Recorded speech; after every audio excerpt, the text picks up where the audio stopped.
Okay. Being recorded. I think we're on. Mm-hmm. Yep. People are joining.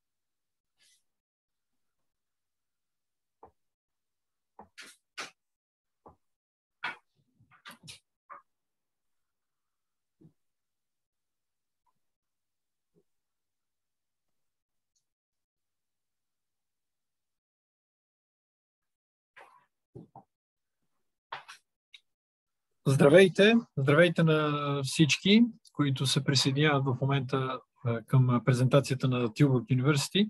Аз се казвам Димитър Александров и съм представител на Агенция за образование в чужбина Skylines. Може би сте получили съобщение от колежките ми, че в момента очевидно всички, които използват мрежата на Viva.com, изпитват затруднение с присъединяването към вебинара. Ще изчакаме още една минута да им дадем възможност, ако могат да превключат на други интернет доставчици, и ще започнем презентацията. За съжаление, този технически проблем е извън нашият контрол и нямаме какво да направим. Viva.com обещаха, че ще направят всичко възможно, но очевидно и за тях е доста трудно към момента.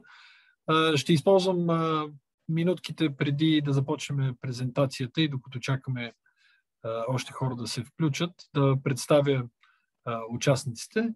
Анка, която ще води презентацията, е завършила всъщност и Янка и Мирела са завършили в Tilburg University и те ще ни разкажат малко повече не само за възможностите за обучение в университета, но предполагам и някои от инсайдърските информации, вътрешната информация, как се живее и как може да се забавлява в града човек. Още повече, че всички рестрикции от тази седмица, доколкото разбрах, свързани с COVID, вече са отпаднали, но те ще разкажат малко повече за това нещо. Моите колеги Ивелина и Катя също ще се включат, ако имате въпроси на български език и те имат нужда да бъдат превеждани, или пък ако има нещо свързано с кандидатстването, за което ние можем да ви помогнем. Всъщност Skylines е агенция, която подпомага студентите не само в избора им на университети и програми, но и в целия процес по подготовка на документи, кандидатстване и след това успешно заминаване в Холандия. Така че възползвайте се от нашите услуги. Те са абсолютно безплатни за студентите, които кандидатстват в Tilburg University. Well, Anka, I think we should start. Thank you. Thank you, Dimitar, for the introduction, and to the entire Skylines team, our partners, for having us today, for giving us the opportunity to talk to all of you guys. Thank you for joining. I'm happy to see that you are one of the lucky ones who maybe does not use Viva.com as a provider. So yeah, we're going to start the presentation. I am actually not alone today. I am joined by my colleague and our current student employee, Mirela Cueva, who is coming from Bulgaria. She's a current student at Tilburg University studying human resource studies. And I am actually originally from Romania. I'm a former international student myself, graduated my master's degree at Tilburg University in 2017. So I think that me and Mia and Mirela, together with all of our colleagues from Skylines today, will be able to answer hopefully all the questions that you might have. Yes. Okay, excuse me. Just can I mention that the students, if they wish, and the parents, of course, can ask their questions at the chat box, preferably than the QA section. Indeed, so that would be very helpful, especially after the presentation, because the way that we're going to structure this session is that we're going to start with some information, some generalities about studying in the Netherlands. Then we're also going to highlight the university, focusing on the city of Tilburg, where the university is located. We are, needless to say, talk about our bachelor programs and master's programs that we have taught in English here at Tilburg University. And we're going to touch upon admissions and application procedures, think about, for example, the admission process, or the type of diploma that you will need, and the type of English proficiency tests that we accept, and other documents that you need to submit, different deadlines, and so on. Then we're going to wrap up with financial information, think about tuition fees or the monthly cost that you can expect, the amount of that you can spend on food, and so on and so forth. And we're going to have a live Q&A at the end. But as Dimitar said, if you post your questions in the chat during the presentation, you are more than welcome to, and then my colleagues would either answer them in typing, but in any case, we will approach them live at the end. Just maybe one piece of advice before we start. So if you have questions about tuition fees or about financial aid or about specifics regarding a program, most likely this information will be approached during the presentation. So it's also good to wait, if you want, until the end of it before you post your questions, so that your attention is focused on the session itself. And let's begin with studying in the Netherlands in general. So the country has grown in popularity in the last couple of years when it comes to the study destination of international students. And there are some good reasons why this happens. And I will begin with the high number of English taught programs that students can study in the Netherlands. And also that's related to the English proficiency here. So of course that as international students, when you move to another country, you are wondering, okay, so I'm moving to the Netherlands where they speak this weird sounding language, which is called Dutch. Will I be able to make it there? Will I be able to have a smooth transition into my studies? Would I be able to integrate into the society? Well, you should know that Netherlands is one of the countries with the highest level of English that there is in the world for a non-native English speaking country. And the level of English is very high. So not only your studies will be taught in English, but also you will be able to get along with English in your social life as well, because the English proficiency is quite high. And also, besides the fact that there is this high diversity of English taught programs that international students can follow here, the education in the Netherlands is ranked as excellent. So all Dutch research universities, including Tilburg University, are included in the top 250 best universities in the world, which also puts the entire educational offer of research universities in the Netherlands in the top 2% best universities in the world. Another, of course, important point to emphasize is the value for money. The Netherlands is known for having competitive tuition fees, and especially since you hold a European Union passport, then the tuition fee is mostly subsidized by the government, and we're going to discuss this at the end of this session. My colleague Mirela will approach it.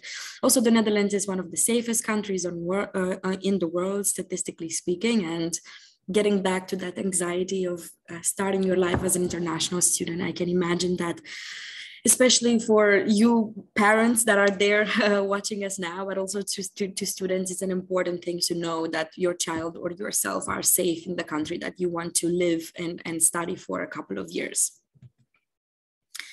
Now, especially if you're interested in studying in the Netherlands in general, I'm sure that Tilburg University is not the only institution that you came across. And if you are looking into Dutch universities, you will come across these two terms, University of Applied Sciences and Research Universities. And I'm going to briefly introduce you to what the differences are between these two types of institutions. So University of Applied Sciences are more professionally oriented universities. They generally offer 4 years bachelor's degree, where 1 year of that 4 years period is a mandatory internship, and they offer a hands-on education. So you're going to focus more on the practical side of education, whereas research universities such as Tilburg University, Amsterdam University, Leiden, Eindhoven University of Technology, and so on, these are the academic traditional universities. So these would be the one that you find in rankings, for example, and they generally offer 3 years bachelor's programs. So internship is not a mandatory mandatory part of a research university bachelor. However, students generally can do an internship in one of their semesters as part of their third year of study, which is called the mobility window. But again, an internship is not mandatory. And research universities generally offer, again, traditional academic-oriented education, where students get to go in depth into theory, but of course, referencing the theory to the real life application. But then the focus is on critical thinking, on analytical thinking as well, on writing arguments. So it's the theoretical, let's say, base that's stronger compared to University of Applied Sciences. Both types of institutions offer quality education. It's just a matter of a difference in approach. Well, let's go to Tilburg University.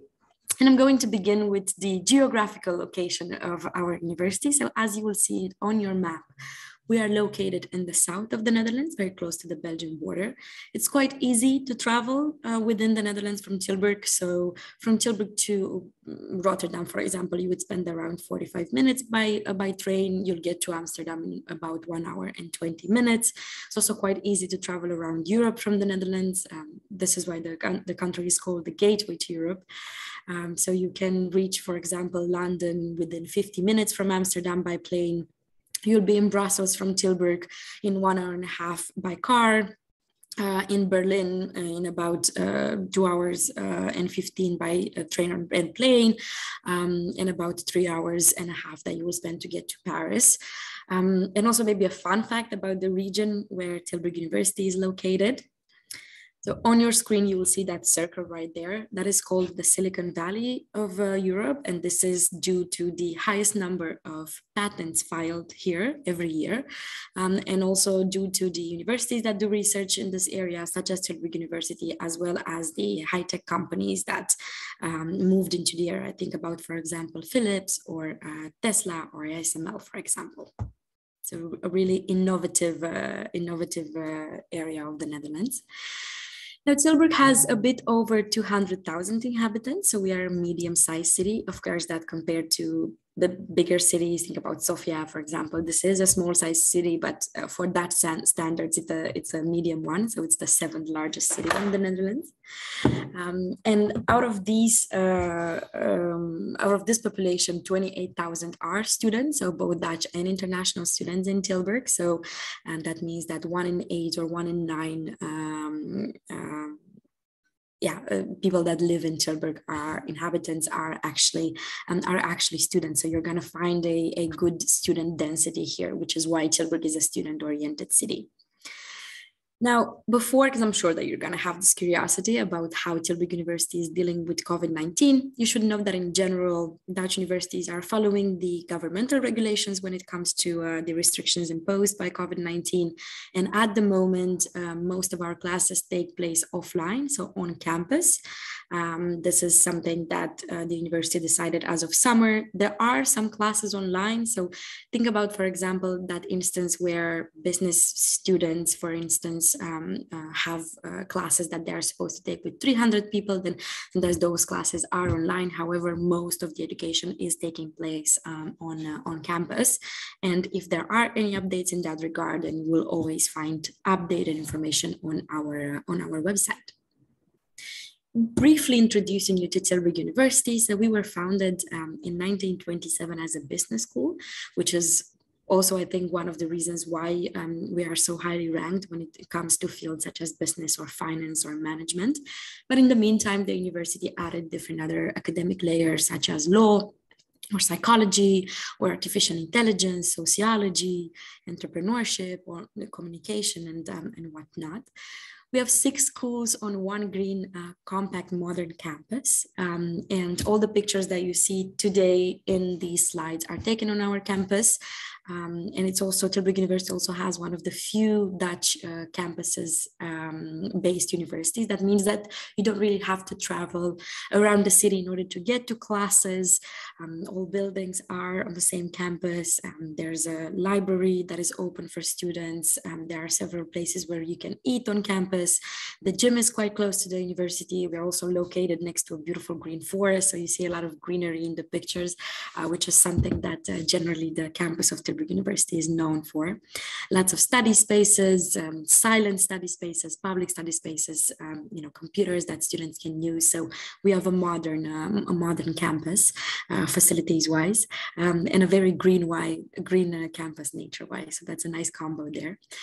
Our university is a medium-sized university, so we have a bit over 19,000 students with a high diversity nationality-wise. So there are more than 110 nationalities enrolled currently at Tilburg University. So really people from all around the world. Now, our motto, as you probably noticed on the previous slide that I was showing you guys, is understanding society, which is really something that defines the backbone of Tilburg University. So what does that mean in simple terms? That means that regardless of the program that you are going to study, whether it is an economics focused program or maybe a business one, or a psychology one, a law one, even a data science one that is a more of a technical program, you will approach societal issues in class, and then you will try to find solutions for them using the skills that you will learn in these specific academic fields. So it's a very global societal issues oriented university, which has the aim to enhance society by enhancing the individual first. So that's what you can expect from the educational, view of the university. We already talked about our green campus, so that was actually one of my favorite parts of being an international student at Tilburg University, that I had that feeling of a community there. We are leaders in the fields of business, economics, psychology, and law. And of course, on our website, you can find a complete overview of our rankings, and I'm going to briefly touch upon them after this section of the presentation. Needless to say that besides going to classes and then going to library besides this academic work that you will do as an international student, there are lots of ways to spend your free time. So there are lots of opportunities for extracurricular activities. Think about, for example, study associations oriented either towards business or maybe towards digital studies or towards law. You also have student associations. Think about UNICEF or ISN, which is an international study association for international students. There's a UN model present on campus. There are all sorts of sport associations. You can practice, for example, if you want and you train for it, you can practice rowing professionally because there is a student association that does that, or you can just take classes at them if you want to learn how to do that. There's a sports center where Tilburg University students go, and it's fully equipped from fitness and like basketball fields and tennis fields, football fields. You can also take swimming classes. There's a sauna there. There are all sorts of rowing classes and self-defense classes, even pole dancing classes. So if you are a sport-oriented individual, then you're going to be able to practice it at Tilburg University, or better said, in Tilburg while you're a student there. And talking about the extra facilities that you can count on, there is a career center for Tilburg University students, which organizes all sorts of professional events throughout the academic year. You can also ask their assistance when creating your CV or when creating your personal branding for your future job, for example. So our colleagues there are generally assisting students in that direction. And maybe a fun fact about the university, there's a language center where students can learn either Dutch or Mandarin or Arabic, Russian. They can also take advanced English classes if you feel that you want to improve your English towards more of an academic speech, for example. That's also available. And also 2 vouchers are offered to all of our students, which means that every Tilburg University student can use 2 free language vouchers to learn those languages. And these are the schools that we offer at Tilburg University, and they should give you an idea about the fields that we are specialized in. So let's just take a look. We have programs in the school in the field of economics and management, law programs as well, both at a bachelor and a master level, social and behavioral sciences programs, humanities, digital sciences. We also have a school of theology, and we are part of an academy of data science, which offers these data science programs here at Tilburg University. Now about the international environment that I keep talking about. So out of the 19,000 students that we have, more than 3,700 students are coming from abroad, which might seem a bit little, right? Out of the 19,000, but of course that there are lots of programs that are taught in Dutch at Tilburg University, which international students do not take part in. So on average within the English taught programs, and today we are only going to talk about English taught programs at Tilburg University, on average about 30% of the student population is coming from abroad. There are some programs which actually have a higher percentage of students, but this is generally what you can expect. And also 40% of the lecturers, so the academic staff, is also international. So on your screen, you will see a overview of the main nationalities that we have on campus, but then again we have more than 110. So you see lots of Bulgarians too, about 6% of the population, students from Poland, from China, from Spain, from Vietnam, from Russia, from the UK, from South Korea, from Lithuania, Indonesia. So really people from all around the world, which is very enriching, both academically, because then you get to discuss let's say a social problem in class with the perspective of people coming from completely different backgrounds, which, needless to say, bring different information to the table, or to the classroom, better said. But also it enriches you socially, because then you get to meet people from all around the world, and it's quite fun to do so. Now, in the third year, for most of our programs, you can take even a step forward with international education by doing a semester abroad. We have partners really all around the world, all around Europe, South America as well. You can study in Canada, in Australia, in the United States, in Taiwan, in Hong Kong, and whatnot. So you will see on your screen just the examples of some of our prominent partners, but that's not an exhaustive list. So for those of you especially who maybe want to study in Italy as well, or in France, but somehow you set your eyes on the Netherlands, you should know that even if you study in the Netherlands, you can still give it a try and go for one semester abroad. It's not a mandatory option. Other students decide to do an internship in their third year, whereas other students take more electives, or they choose a specific minor at Tilburg University. Now, I mentioned the rankings and accreditation, so I'm not going to delve on this slide. You should know that all Tilburg University bachelor programs are recognized and accredited by the Dutch governmental entities, which means that your diploma will be recognized around the world. And in terms of the ranking, so generally students look at rankings in order to maybe see the difference in the quality of research or education that several universities have. So you can use it as a comparison tool. We are a specialized university, therefore we are ranked in the fields of, in the academic fields that we actually offer here. So as you can see, Times Higher Education puts us on the 28th position in the world in law, 50th in psychology, 37 in business and economics. QS Global Rankings positions us in the top 50 for both econometrics, economics, and accounting and finance, and we are top 75 worldwide in business and management and other fields that we have our specialty in. And Shanghai Global Rankings positions us as number 17 in the world in business administration. So again, if you have specific questions about rankings, you can post them in the chat, and otherwise on our website, you will find a full overview in that regard. Now, the programs that we offer here at Tilburg University, and I'm going to start with our bachelor's programs, which again are English taught, and you can expect an interactive teaching mix, which means that you will have lectures with more students in a classroom where you get to set, let's say, the theoretical time frame of a specific problem, and then you're going to have lectures which are generally held with a way smaller number of people, where you go more in depth into that problem. Most of our classes are small size for most of our programs. There are some programs such as psychology or international business administration, which have over 200 students, but even in those programs, again, you will be part of tutorials, so with way fewer people in the classroom. You can expect a lot of group assignments. So the educational model of the Tilburg University is generally It generally means that you will have to study before a class. So it's not like you're attending lectures and taking some notes and then you pass the exam. That's not how it works. You have to be prepared before the class so that you can actively participate in the conversation.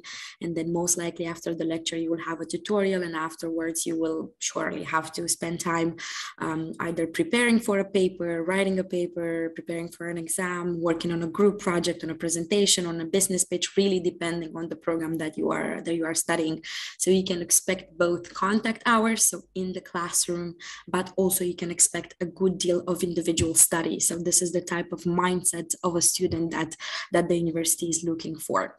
There's also skills development in place. So that means that besides the academic classes, you will also have courses in most programs that are called, for example, presentation skills or writing skills that will really prepare you for the outside world and for, you know, getting a job afterwards. Now, this is an overview of all of our English bachelor programs. So I'm just going to briefly go through them and present mostly the fields where we offer programs. I'm not going to go that much in depth into these programs, because otherwise the presentation will go until tomorrow, I guess, if you are to go really in depth.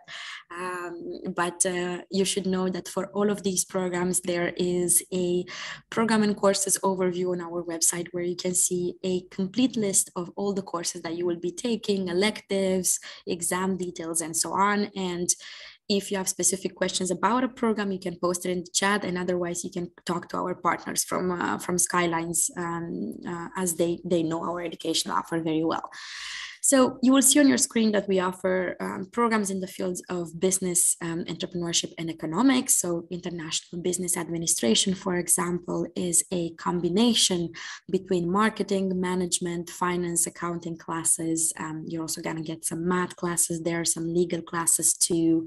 And if you want to switch the focus from a business focus more of it towards a entrepreneurial focus, then there's the program of entrepreneurship and business innovation, which takes this entrepreneurship approach on business. We offer, so building up on the business programs, a purely economics program. This is the only pure economics English taught program offered by a research university in the Netherlands. So it's a combination between microeconomics, macroeconomics, also related to policies and society.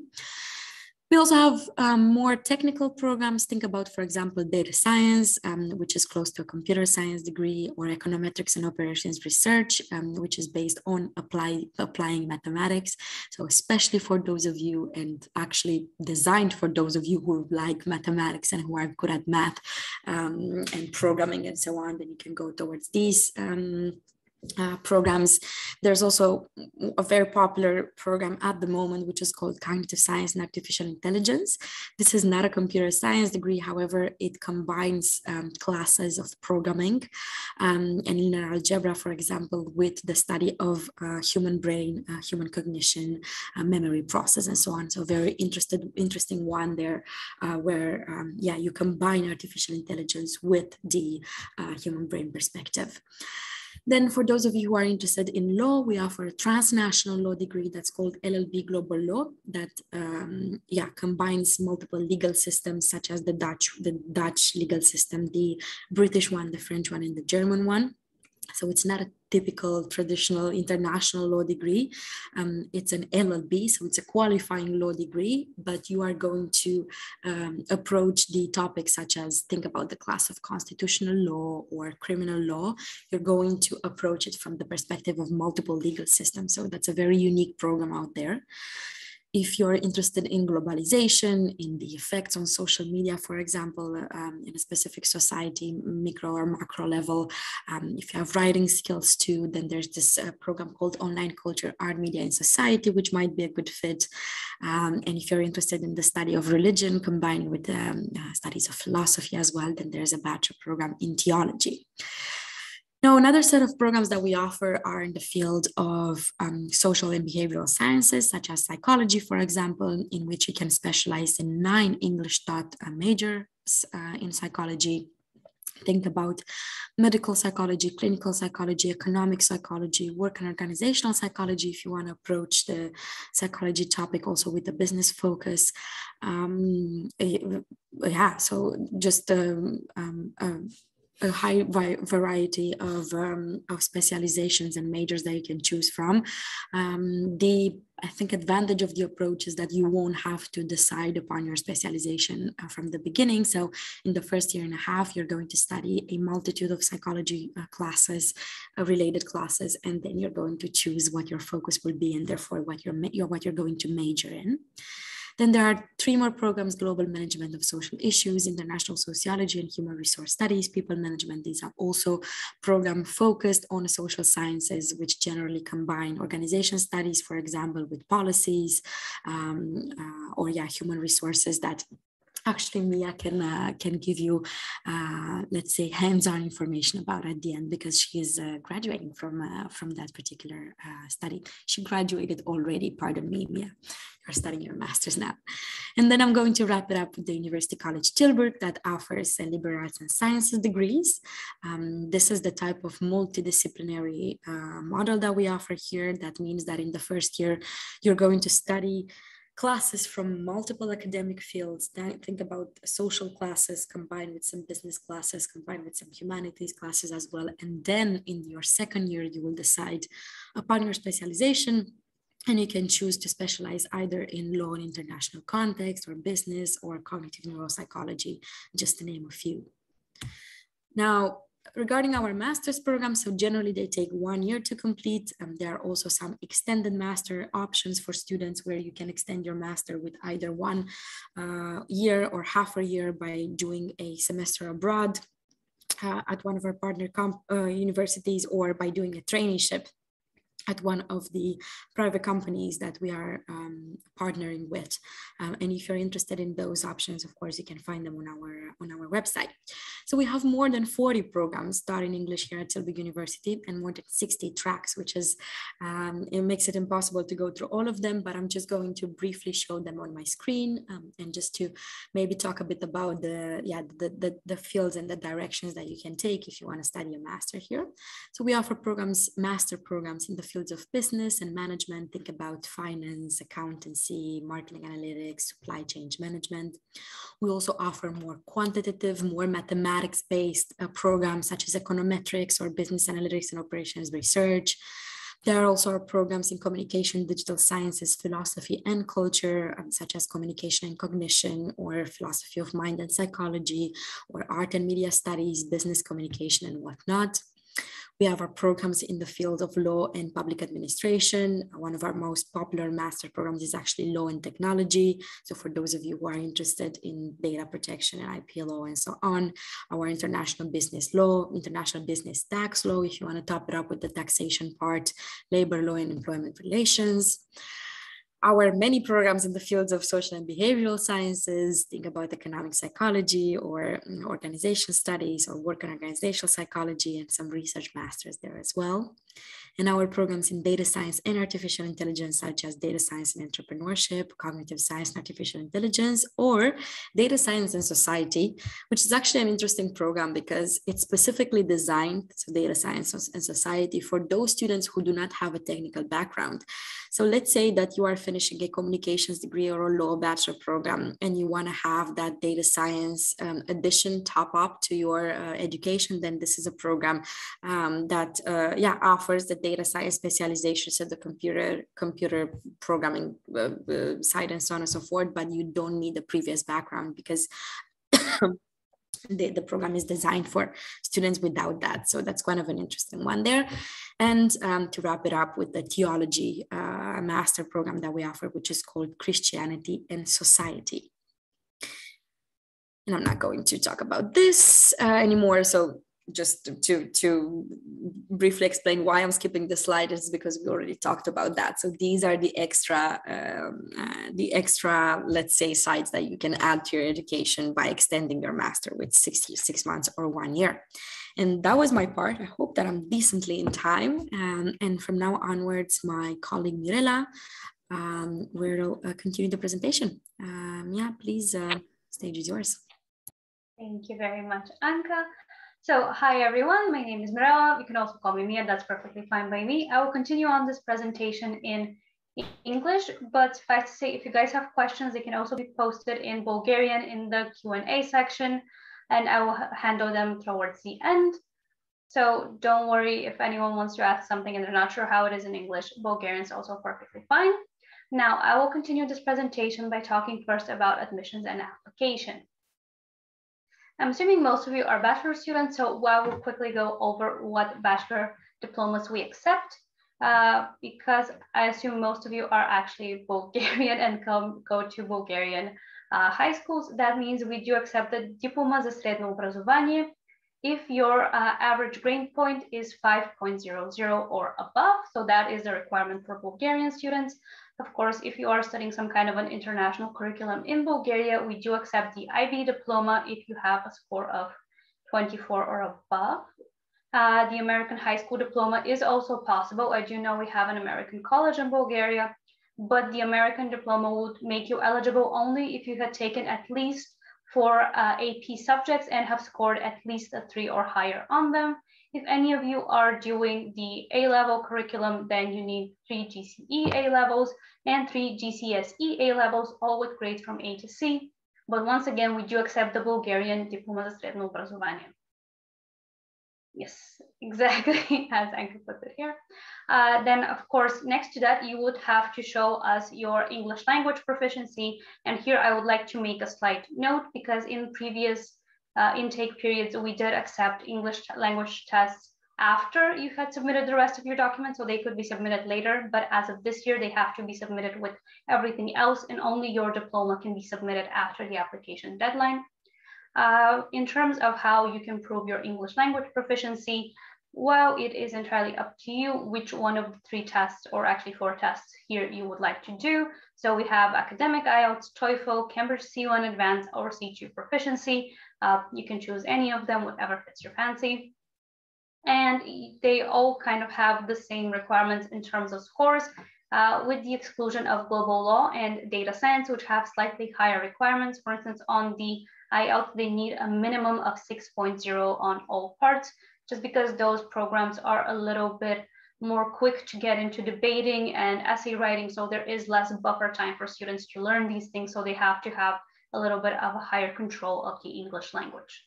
For some of our programs, we also have mathematics requirements. And I know that on the website, it can be a little bit confusing sometimes, so I will go over it here and explain it. But once again, any questions you have, we will take them in the Q&A section. So some of our programs have a high maths requirement, and that's econometrics and operations research and data science. Only for those 2 programs, the students need to take a matura in math at the end of their education. So at the end of the 12th grade, you need the maths matura in order to be eligible for them. In case you want to do any of our other programs, no matter that here it says that they have some medium or mathematics as an examination subject. So for all other programs at Tilburg University, just having maths up to and including your last year of high school is perfectly fine. I do know now that the Bulgarian education system has changed. You guys have profiles, so I'm not sure if all of you will be having maths up until the end. If that is the case and you are going to be interested in business, economics, or cognitive science and artificial intelligence, you can also take a test that's called the Mathematics Online Placement Test, or the MOPT-A version. And if you score at least a 70% on that one, then you're perfectly fine.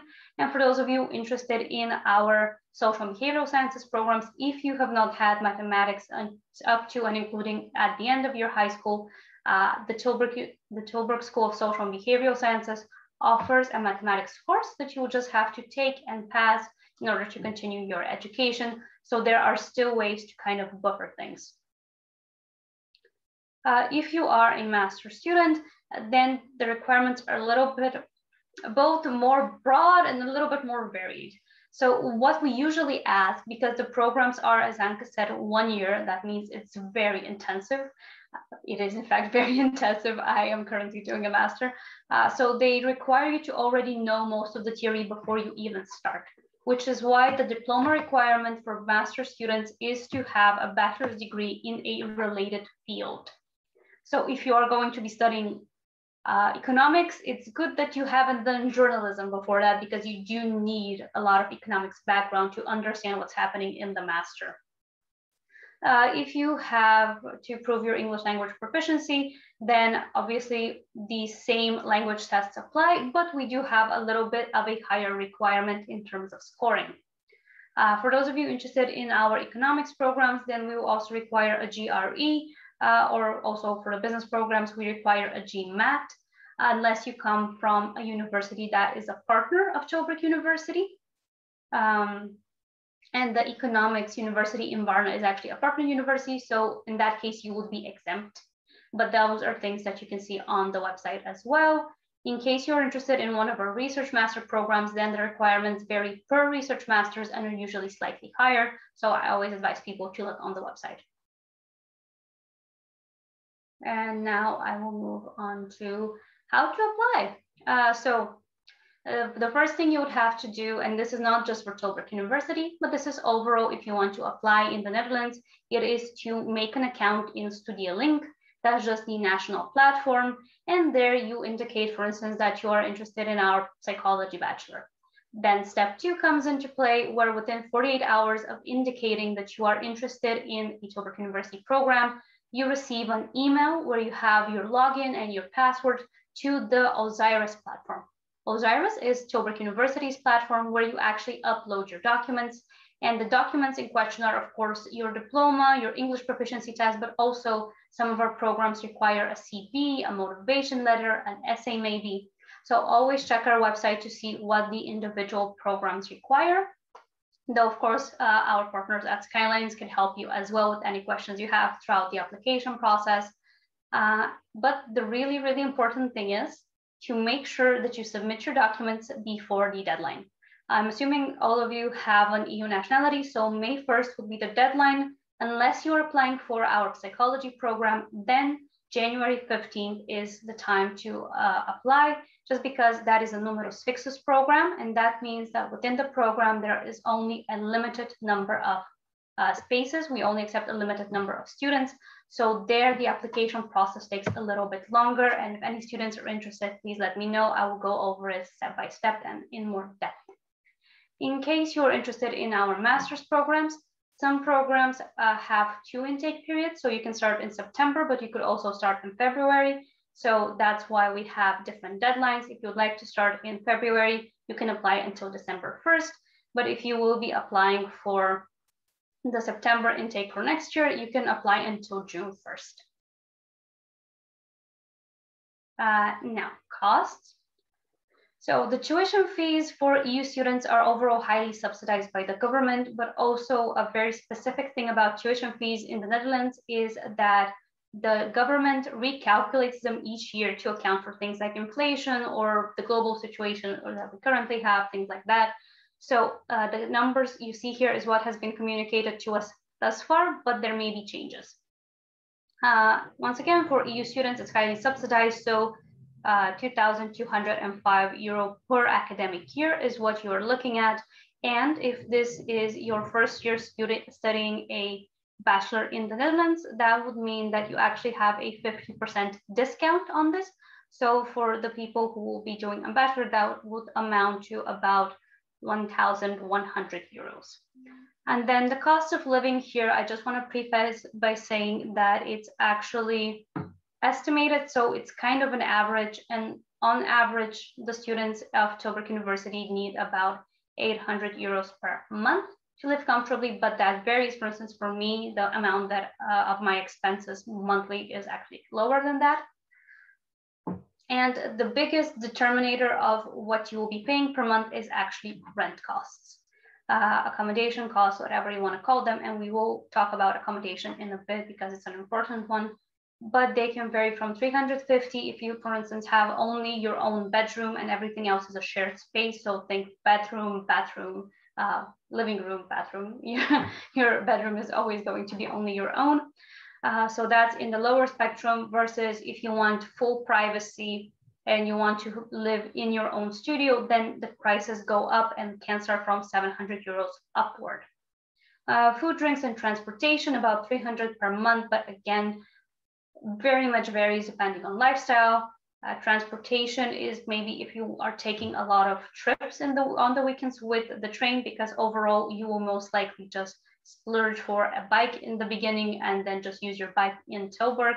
And then food and drinks, it just depends on if you're cooking versus if you're eating out a lot, a door delivery, that kind of makes all the difference. Books and readers, once again, depending on what's going on, you are not going to be buying them each month, so don't worry. And then insurance, it's very important that you are insured. As EU citizens, it is kind of likely that your your Bulgarian insurance might cover you in the Netherlands as well. So do a check on that for sure, but it's just important that you get insured in case anything happens. Unique costs, visa costs are most likely not going to be applicable to any of you because that's for non-EU students who need a visa to enter the country. As EU students, you guys will be just fine. Second-hand bicycle costs around 70 euros, might be slightly more, slightly less, just depending. And then also for those of you who are like really big sports nuts, the yearly membership to our sports center costs 130 euros. I think a bit more nowadays, but around that amount. But of course, you also have the option to buy monthly subscriptions, so don't worry about that. It's not only the yearly one. Now, housing. And here I want you guys to listen very carefully because it's important. It shouldn't be scary to you, but you should remember this. And this, what I'm telling you, is not only about Tilburg, but in any Dutch city where there is currently a university, there is a housing shortage.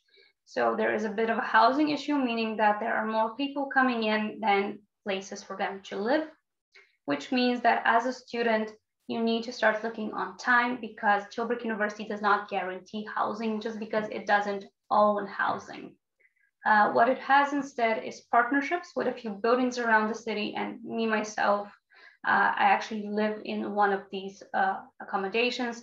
So they have reserved accommodations that are reserved only for students, meaning that you're not competing with everyone on the market trying to live in Tilburg. You're only competing with other students.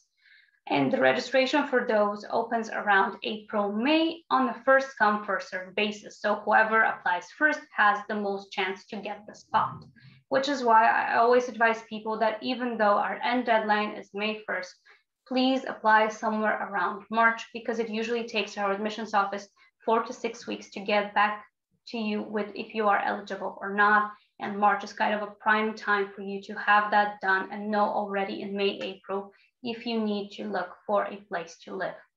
Starting to look afterwards doesn't make it impossible, but it makes it a lot harder and a lot more stressful. So take it from someone who's gone through it. April, May, best time to start looking. Of course, you don't have to only do reserved housing. Also, reserved housing is not enough that everyone gets into it. So the private market is also an option. And if you opt for that one, we do have a housing office where you can turn to for advice if, for instance, something looks like a scam, or if you got a contract that you're not sure if that's a fair contract to be signing. So that's always also someone at Tilburg University who you can ask about this type of thing.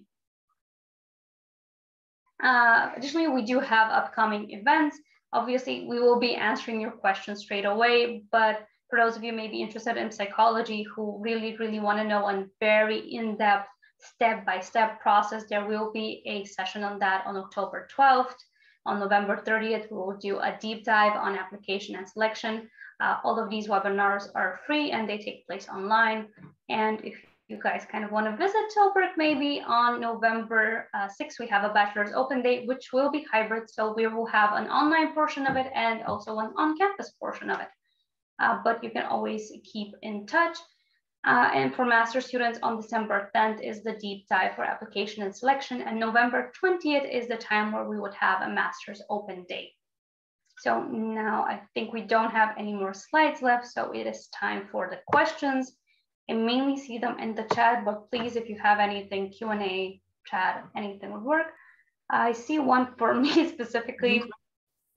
Could I confirm what kind of a high school diploma I have, Bulgarian or other? I had a Bulgarian high school diploma. I applied with a diploma за средно образование from, I'm originally from Varna, so it was from first language school in Varna. And there's another question from Mia, who's asking, do I need a Cambridge certificate? Yes, what score is enough, or the diploma from high school is as useful? So if you're talking about English proficiency, you would need indeed either a Cambridge C1 or C2 test, or you would need an IELTS or a TOEFL. If by Cambridge certificate, you mean that you have A levels, I'm not sure what you actually meant, but if you have the A levels and you have at least 3 A levels and 3 GCSEs, then you will be exempt from passing an English proficiency test. But for you, Mia, specifically, if you finished your high school diploma, in the Bulgarian curriculum, so if you will be obtaining the Bulgarian diploma, then an English proficiency test will indeed be mandatory. And let's maybe answer one more question about admission, and then Mirela, maybe you can then approach the question from Dani about financial aid.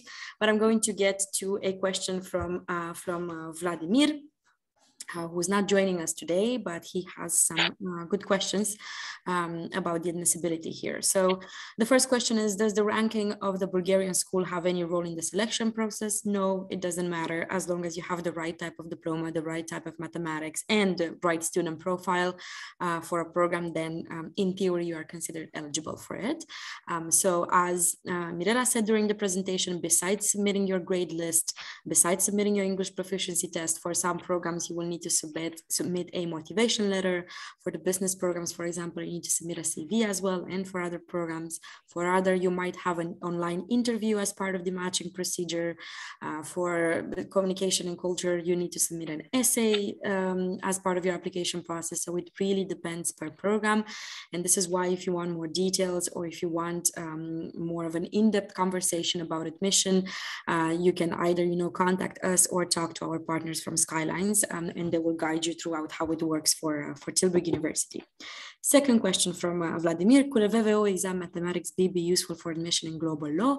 Global law does not have a mathematic requirement, so you passing a mathematics exam will not make a difference. The answer is shortly no.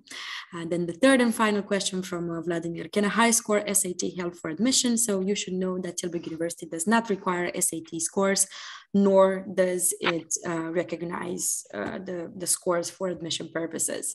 And therefore, Vladimir, if you are studying now the Bulgarian curriculum and you have the diploma that Mia pronounced before, and I'm not going to even try to do so, then that's a good start, and you can ask our colleagues from Skylines for further guidance in that regard, or send us an email.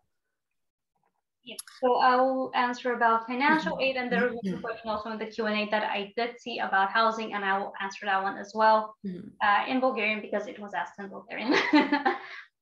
So what about financial aid is the question I'm answering now. How does it work? What if it's hard for me to afford it financially?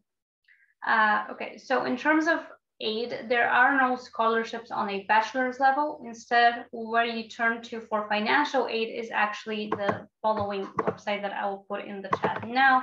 It is called geo.nl, and that is a Dutch government website that deals with, for instance, student loans. There is also one type of additional financial help that is received if you work at least 56 hours a month. And that just compensates you because you're a working student. It's not something you have to pay back, whereas a student loan is something you have to pay back. But in terms of working, I never advise people to start working already in the first year. Start from the second year, if it's a really, really big must, from the second semester of the first year, but not the first, just because you need that time to get used to the situation. But if any financial help is needed, geo.nl has all the options, including some housing help.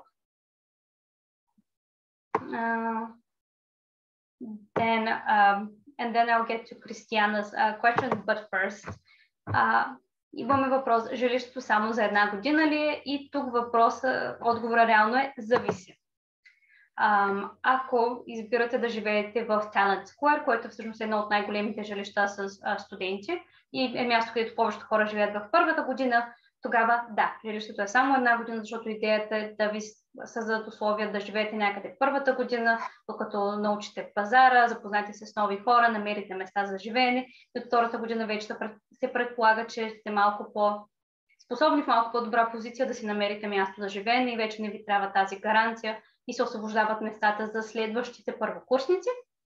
Докато, примерно, ако живеете където живея аз, което се казва Копен кампус, и мисля, че те построиха току-що нова сграда, която се казва The Garden, там няма такова изискване и може да живеете докато сте студент в общи линии. Така че отговорът е зависи. Then from Mia, just to carry on. So basically, if I apply for psychology, Cambridge certificate C1 isn't required. Actually, it is, Mia, because you are graduating from what I see with a Bulgarian diploma, which means that you have to provide either a TOEFL, IELTS, or Cambridge C1 proficiency or C2 advanced in order to prove to our admissions board that you have sufficient control of the English language. And these tests are indeed mandatory, and especially if you're interested in studying in the Netherlands in general, you will notice that most universities ask for these three, if not all of them. So this is something that you can take into consideration. Then there's another question from Dea, which is asking about finding a job while I'm studying. Me, I'm going to ask you this question actually, since you are still a current student at Tilburg University who does have a part-time job. I think it's also like, yeah, just what's the realistic expectation in that regard for students? Okay, so it's an option.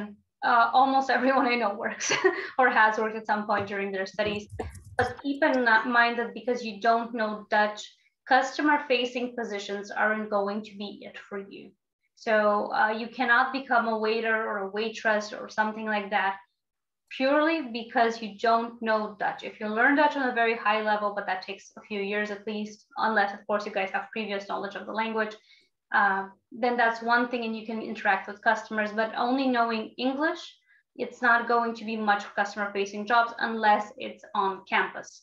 Otherwise, most people work in warehouses or delivery stuff, but there are generally a few companies in Tilburg that specialize in matching students to available job positions. So there's definitely places to work and you don't need to know any Dutch. Additionally, on campus, there are open spots for student assistants every now and then. That's what I'm currently working as.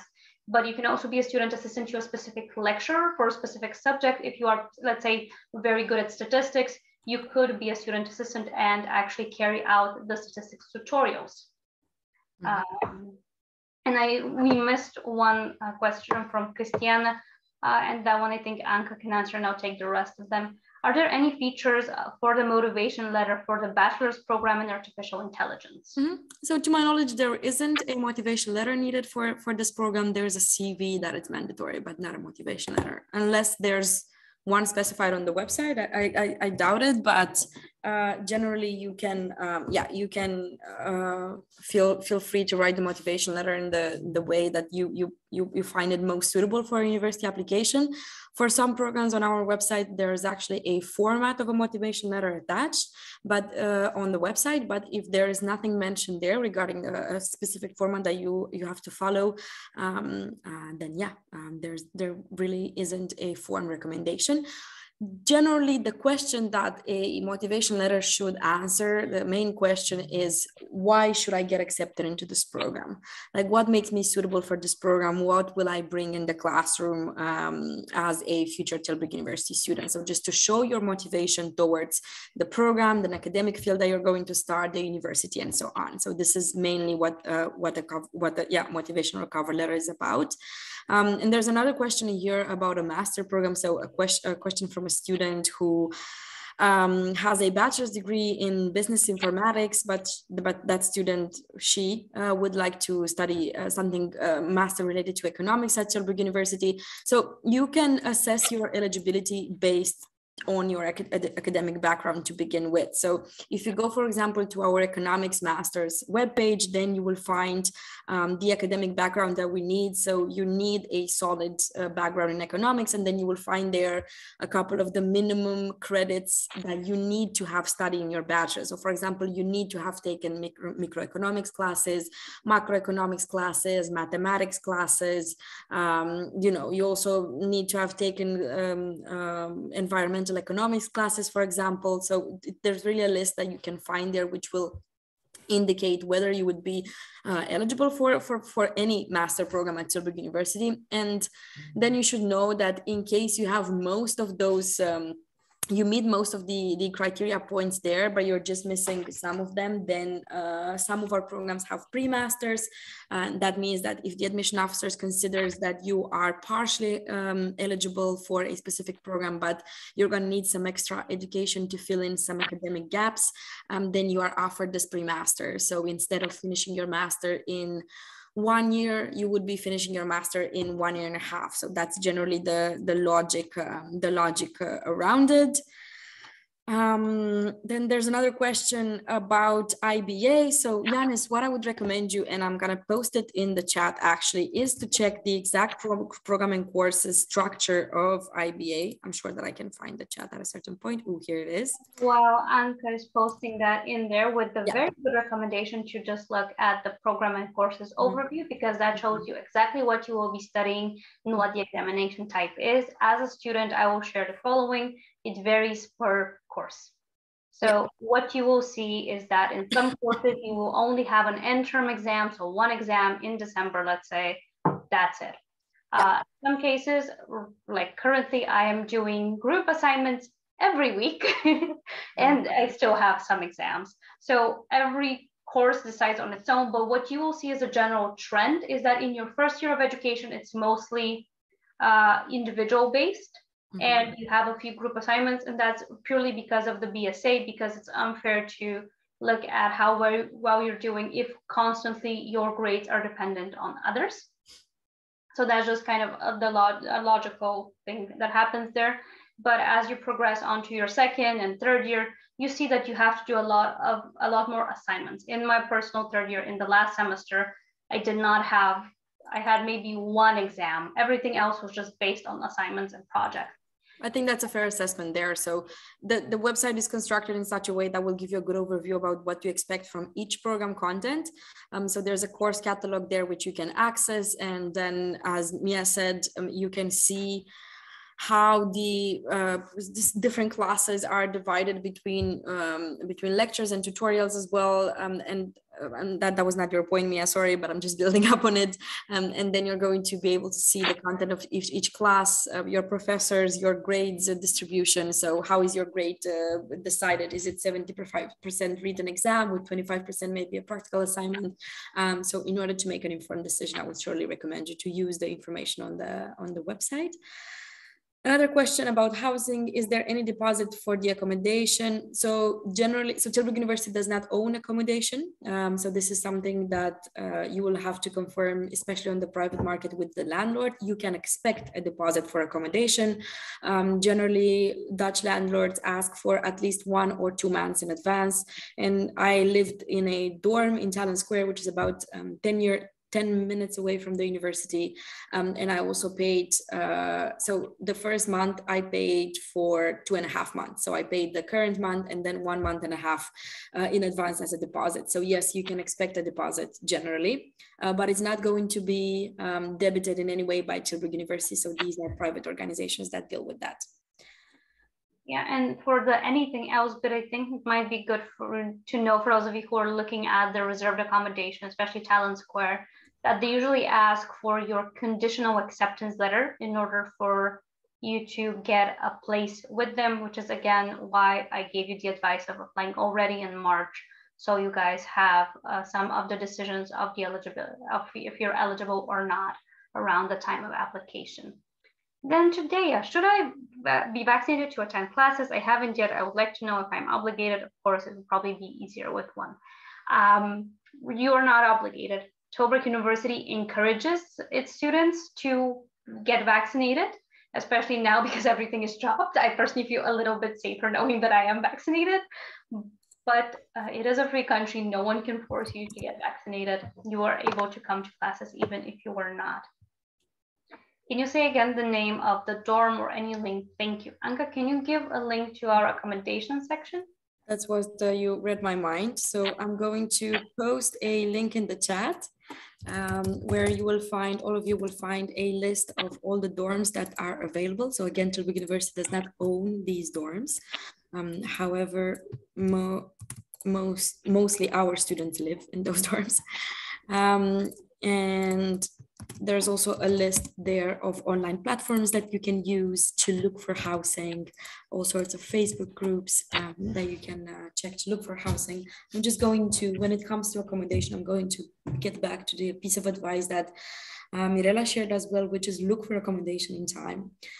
If you wait until end of June to look for a room, then you will likely struggle to find accommodation in Tilburg, in the Netherlands in general. So maybe what's also good to know is that the registration timeframes for dorms, where most students want to live, of course, generally, so these registrations generally take place around end of April, maybe beginning of May. So therefore, by then, if you are accepted into a Tilburg University program, if you apply earlier, then you would have a good chance to find places in a dorm. But if you wait until summer, then most likely you will struggle a bit with finding accommodation on the private market. So to all of you who are attending today, search in time, several months before the start of the academic year. Yeah, additionally, all of you guys, almost everyone is asking in English, but I do understand that sometimes the things we are explaining, if we are following them on a foreign language, can be a bit difficult. So once again, I do say this, I can give an additional explanation again in Bulgarian, or we can go over anything that seems to be kind of a foreign construct for you. The idea is to give you enough information to actually make an informed decision once you're choosing. And of course, our partners at Skylines are always there, but I am still here now, as is Anka. So if you guys want, again, to explain anything or for me to go over something in Bulgarian, please let me know.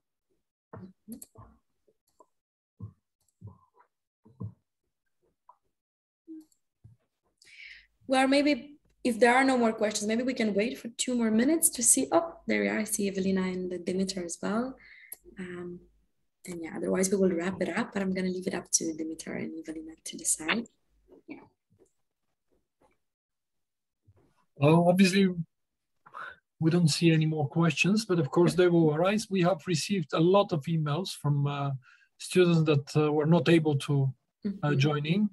So obviously the recording will be very useful.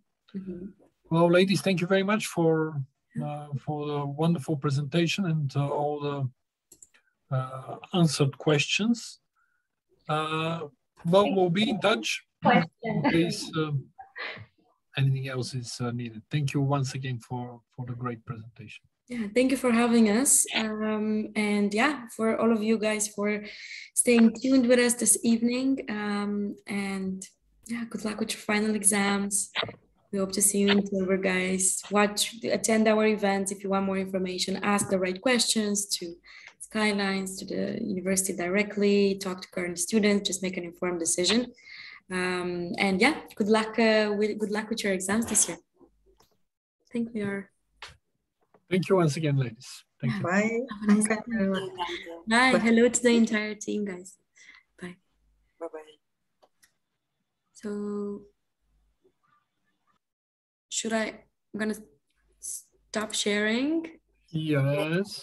And then should I end the webinar myself?